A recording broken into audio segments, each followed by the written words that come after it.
Well, they said it couldn't be done, so we didn't even try. Now, let's give it a... All right, here we are at the podcast show this morning. Good to see everybody. Good to see you.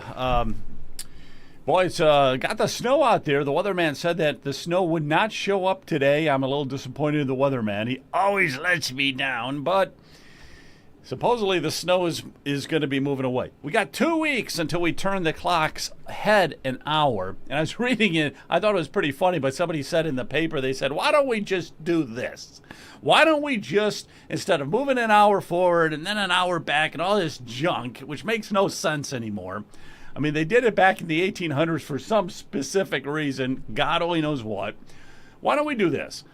In 2 weeks, move the clocks ahead a half hour and just keep it there, for crying out loud. You don't have to, like, turn it back or move it forward or anything. Let's just do that. All right, tonight. It makes a lot of sense. All right, tonight we have the State of the Union address with Trump.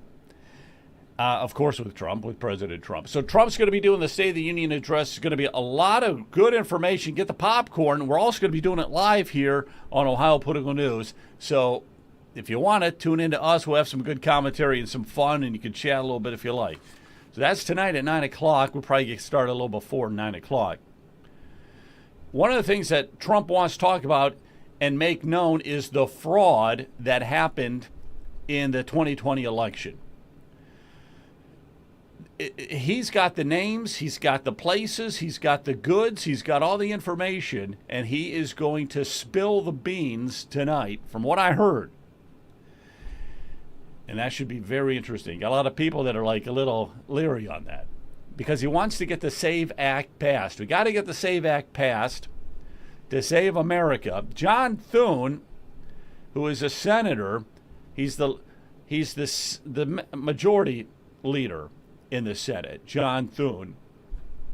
And he's got to bring it to the floor so that we can take a vote. And he's got to say we are not going to participate in a silent filibuster by the Democrats. They got to do a speaking filibuster if they want to do a filibuster. He's got to do this already. It's crazy that it's not happening. Elon Musk this morning on Twitter, on X, he said he can't get it done. This is going viral. We're calling for hashtag remove John Thune. Elon Musk responded, he needs to push much harder. It is the only thing that matters. It's the only thing that matters, really. Because what is the SAVE Act? The SAVE Act is, well, first of all, we might all have to re-register with the Board of Elections. But that's a good thing, all right? Because gosh only knows who is registered with the Board of Elections these days, even in Ohio. It's so easy. Even if you don't have a Social Security number, a lot of times they'll register you. Oh, when you get a Social Security card, come back, show it to us, please. You get registered like that, and then you get yourself a ballot. They'll mail you a ballot. And so the ballot harvesting, the incompetency with the elections, again, it's state-run, and it's mind-boggling. But what we'll probably have to do is we're going to have to show them a Social Security card now and, just nuke the system, start over. If you are an American citizen, show some proof, then we'll key you into the system. And there's going to be ramifications if any of these boards of directors and boards of elections and things like that key in people that are not American citizens. There's got to be some repercussions. All right?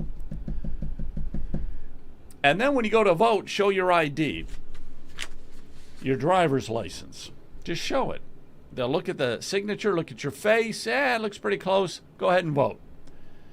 That's all we need. The Republicans, we do that, the Republicans will never lose another election. All right. Kamala Harris only won every state that had absolutely zero voter ID in it. All right. Well, I want to talk about a little bit of fraud going on because we were covering this on our podcast Sunday night with what's happening with the daycare centers in Columbus specifically, the Somalian daycare centers, but also all over the state. There's a lot of fraud going on, and they're The starting to unfortunate crack part about down the state on of it. Ohio is our processes are intentionally turning a blind eye. When we go into a daycare center and we find irregularities in attendance recording sheets, essentially, we're not flagging that for potential a fraud investigation like we should. We should. Now, did you catch what Josh Williams, he is a state rep out of District 44 in Toledo. So he's looking into this. Thank God somebody's looking into it. It's got to be all either people like him, activist state reps, or it's going to have to be some of the YouTubers or activist private journalists investigating this stuff, because it's obvious the state of Ohio has no intentions of investigating this fraud with the daycare centers. And that's proof. He was just saying it, and there's so much red tape. First of all, the auditor of Ohio says, I can't investigate this fraud unless I get the okay from the Department of Children and Youth Services, DCY. So DCY, who's in charge of overseeing all of these daycare centers and home health care centers and transportation centers, and they're in charge, and they say, okay, we investigate them. They never investigate them to see how many kids show up. That's not part of their investigation. Their investigation is to see if there's any safety hazards, like they don't have a fire extinguisher hanging up. You know, there's a nail sticking up through the sofa. A kid could get hurt on that nail. Well, there are no kids here. That's beside the point. The kid could get hurt on that nail. So they don't check to see if anybody is showing up at these daycare centers. Let that sink in. So the auditor is saying, well, they're really not giving us anything to go on. DCY, the Department of Children and Youth, says, well, if we think there's fraud, we'll pass it on to the auditor. And then the Attorney General, who can do some of the prosecuting, says, I can't do anything unless the Attorney General says he can't do anything unless the auditor sends him something. So it's just a lot of bureaucratic mess. It's layers and layers of government bureaucracy, and nothing's getting done. Remember, everything is government here. The auditor, the Attorney General, and the Department of DCY. It's all government. And they all police themselves. DeWine says we police ourselves. DeWine, if you listen to the podcast we did Sunday, we were talking with Chris Long from the Ohio Christian Alliance. We were referencing his interview with Josh Williams and other information that he had. The DCY, who reports to Governor DeWine, is not allowing for any requested information to come out to anybody. They will not give it out. Chris Long, 25 years with the Ohio Christian Alliance, a well-respected, reputable, nonprofit that has been at the State House for 25 years talking to people. He wanted some records. He wanted some reports. Freedom of Information Act. Pass it on. Tax dollars here. We need transparency. The DCY is saying, no, you ain't getting it. The auditor asked for information. They told the auditor, you ain't getting it. Josh Williams asked for information, state representative. You're not getting it. We got to get to the bottom of all this because it smells like massive corruption. That's what it smells like. I want to talk about something else here that I found is just pretty interesting, and this is the Department of Jobs and Family Services. Now, you're going to get a kick out of this. But there's a layer of government in Ohio called the Controlling Board. The Controlling Board. What do they control? The Controlling Board is responsible for dishing out money in addition to all the money they already dished out. Here's some of the members. You got Serino, you got Stewart. Senator Shane Wilkin, Davila's on it, Ingram, Sweeney, and then this guy who is the president, DeSantis, but he's not a lawmaker. And you have others. You have others, people as well on the controlling board that make the decision. The controlling board is a rubber stamp. That's all they are. They're a rubber stamp for giving you money. And if you ever watch the controlling board, it's just there's a whole line of requests. And these people that are supposedly the watchdogs, these guys here, they might ask one or two questions, and then they approve it. Next! And the next request, one or two questions, they approve it. Next! It's a joke, guys. It's an absolute, total, complete joke.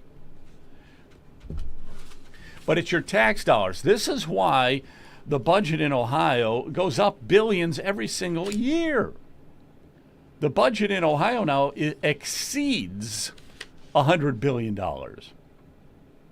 It exceeds $100 billion. And that's like $25 billion more than it was just 5 or 6 years ago. Oh! All right. And it's not going to get better unless the citizens start scrutinizing and pointing fingers at the politicians and want reform. But the controlling board was created to bypass the legislature. And let me give you an example. The Ohio Department of Jobs and Family Services wants $3.25 million.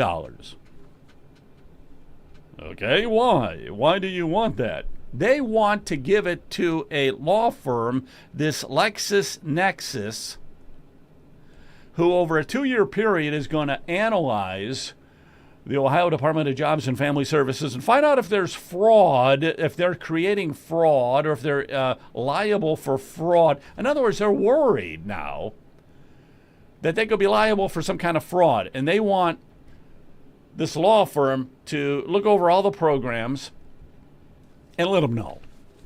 And the law firm is saying, yeah, give us $3.25 million and we'll do it. First of all, there should be plenty of checks and balances in place, and they shouldn't be worrying about fraud. Okay. You can't make this stuff up. And this is more and more of our tax dollars going for this nonsense. So Rachel Johansson, Rachel Johansson is the policy director of the Ohio Department of Jobs and Family Services.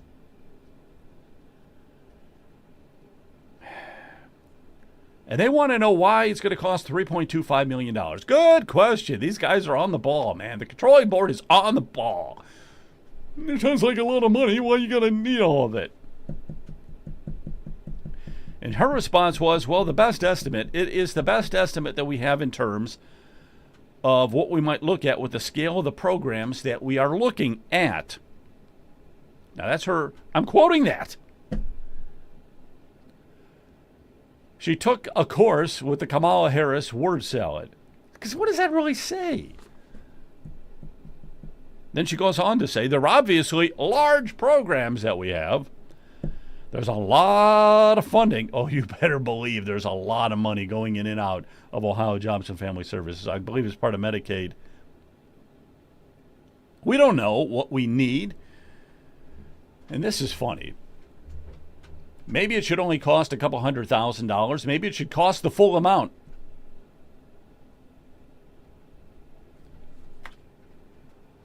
If real life was like this, if real life could just be so simple, right? I mean, if you're running a private business, a small business, you're an owner. We're talking about black and white numbers. We're talking about a spreadsheet. We're saying it should cost this much money. You can't just let these lawyers say we need $3.25 million. This is so mind-boggling to me. Okay. So one of the Kohler, he's a state representative out of Springfield. Remember, they're eating the dogs, eating the cats. Springfield, Kohler says, shouldn't this be split up? Shouldn't you be telling us what you need the money for, and we say yes or no, instead of saying, give me a credit card, for over $3 million or whatever, and if I don't use it all, I won't use it all. And she responded, again, this is Rachel Johansson, Policy Director of Ohio Department of Jobs and Family Services. She says, we don't believe that we need to spend... She said the department's history with contracts approved by the controlling board in recent years, this is basically the way it's always been done.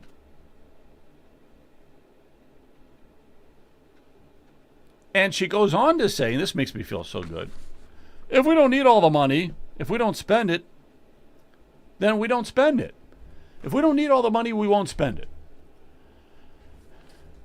This is an actual conversation going on between the policy head of the Jobs and Family Services and the controlling board. This is an actual conversation going on.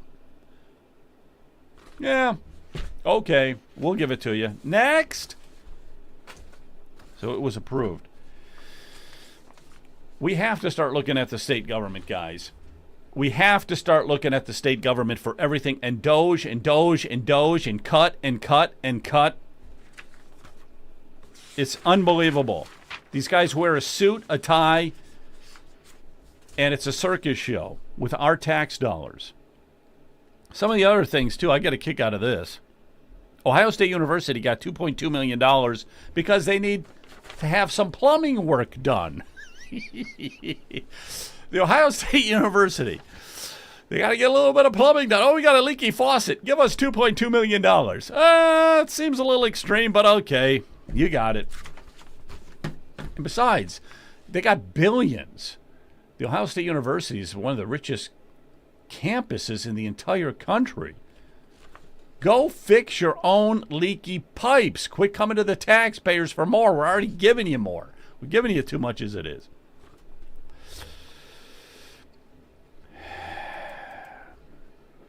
They're eating the dogs. They're eating the cats. Eat the cat. Eat the cat. They're eating the cats. They're eating... I want to also talk here for a minute about property tax abolition. This is good because the whole property tax thing is starting to sprout legs of its own, and it's growing. It's like a snowball. You throw it down the hill, and it just keeps getting bigger and bigger. And once it gets big, every time it rolls, it just gets massively bigger and bigger, which I think is starting to happen now with the whole abolish property taxes, and thank God for that. So it looks like the lawmakers are finally starting to bite their fingernails a little.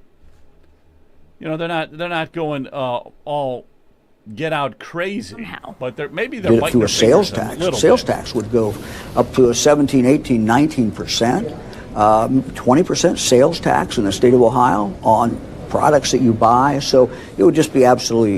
It'd just be absolutely devastating, of course. There is our fearless leader,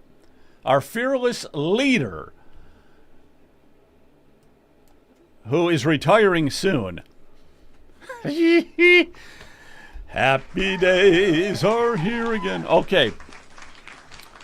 All right, so you got Florida, Ron DeSantis in Florida. You got Texas Governor Greg Abbott. You have the Georgia House leaders. They are all want to ditch property taxes either entirely or mostly on owner-occupied homes.